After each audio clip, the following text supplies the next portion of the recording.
Yeah, nah, that's we were talking. I was telling you, I was like, man, I think this boy knows something because you had redid the suicidal thoughts to Biggie. You know what I'm saying? And you was telling me like they used to call you New York. You know what I Yeah, mean?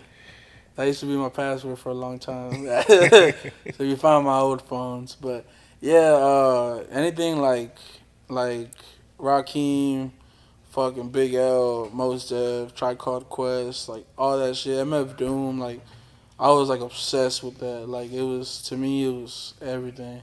How did you even get introduced to that though? So basically, I was let's see, I'm thinking, cause in like middle school I was heavy into like Lil Wayne and SPM. Like that was all I would actually listen to. I listened to a lot of rock music. I feel like that's what a lot of people didn't know about me. I listened to a lot of rock music because even if I couldn't understand it, like anybody respects a badass guitar riff. Like it was cool. But like as far as hip hop, and then in ninth grade, I was like, yo, I'm gonna like I want to be like, you go into high school and you think it's gonna be like the fucking movies, Right. and you want to be a certain type of person. So I was like, man, I want to be into music. I've always liked music. So it was when Kanye did that shit to Taylor Swift, where he interrupted her, and I was just like, yo, this guy's fucking awesome. This guy does not give a fuck. I'm like, this is a shit. This is like what I need to be on. So I got really into Kanye, and then I remember like I talked to a girl about Kanye, and she's like, "Oh, have you heard of Kid Cudi?"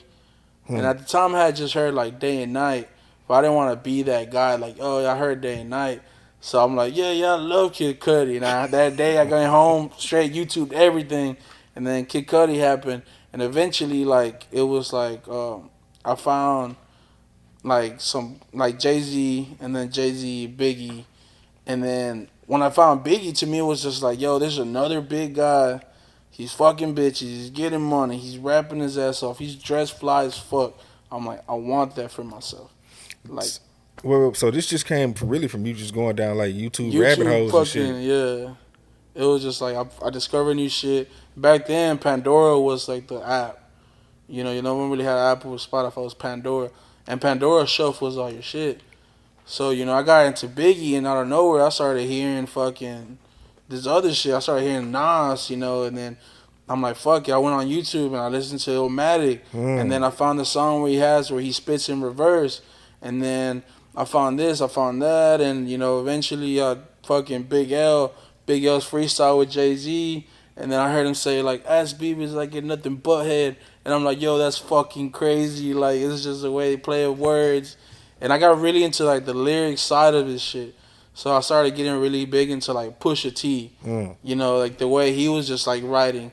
And then I got into like Joey Badass, Isaiah Rashad, all that like the new shit that's being put out. And I was just in love with it, like the double entendres, the metaphors, the similes. And then I eventually just got like big on Drake, like cause I like Drake when he was with Wayne, but then he dropped Take Care, and I'm like, yo, this shit's hard, and I became like the biggest like Kanye stan after that. But it was like it wasn't until like I feel like I appreciate every music for what it is. That like I also picked and choose of what I like more about music, but it got to the point where it's just like the best thing I liked about music was the nostalgia that it came with it. Hmm. The fact that you can listen to a song and it puts you in a certain place in your life or in a certain like where you were, and it was just like the way a song makes you feel. So it started becoming more about the what you can make somebody feel more than like as far as lyric wise. Like that's very impressive. I respect to anybody who can rap their ass off and do all that stuff. But to me, I want to put you in a certain place in your life. Like sometimes like some of these songs don't even make sense, but it's just the thing that you felt at that moment. The way you can make somebody feel in a song, you feel good, you feel fly, like just saying fly shit. And it was just like I feel like a lot of that music was coming from the south. It was more like on some bragging shit. Some, I got this, I got that, da da da. My whip, candy coated, this and that. So it's just like you give somebody like I guess like a goal, because you want to be that, you want to relate to this song. It makes you like J Dog riding on foes. That shit it's an Hmm. accomplishment song. the whole song he's just talking about how good he feels about doing what he's doing and handling his business. And fucking Friday day, Friday comes along, you just got paid, everybody good, you put out the whip on Sunday, you feel good, like that's your go-to song. And I wanted to make that for people. I wanted to Hmm. make music that that's your go-to when you're feeling good. Hmm.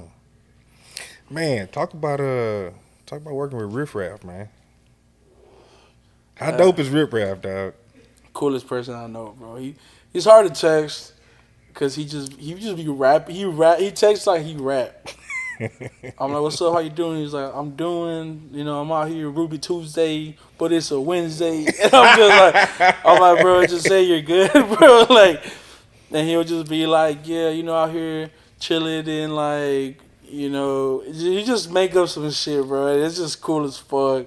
To me, that was everything. Cause like when I got into Riff Raff, was probably like 11th grade, 10th grade, and that's when like he was just like he was a shit, bro. Like Hmm. it was like during that like Riff Raff Lil B era, bro. Everybody was out here just cooking and shit, and like to me that was fly. How he was just making up shit. Riff Raff got a freestyle on Sway. Oh man, That's legendary. shit, that's my shit. He's like pancakes and hugs. Yeah. You want to see me out here selling drugs? It's like He was he's going like, crazy. And Sway and them looking like they laughing. I'm like, nah, y'all nah, don't that was understand. straight off the Riff dome. Raff going crazy, That's dog. legendary. Riff Raff He's was like, I going crazy. might pop trunk on your sister. I fry gristles and eggs and toast. Goddamn missile. Yeah, that motherfucker. He bought the most. He bought coast to coast. He Yeah. bought sea to sea.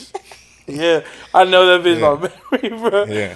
Nah, Classic, yeah. classic Riff Raff freestyle. He's a goat, bro. Like to me, like the way he's himself 100%, and I feel like that's probably like what I recommend to any artist is like don't get lost in this shit. I feel like everybody's trying to chase what's going on now.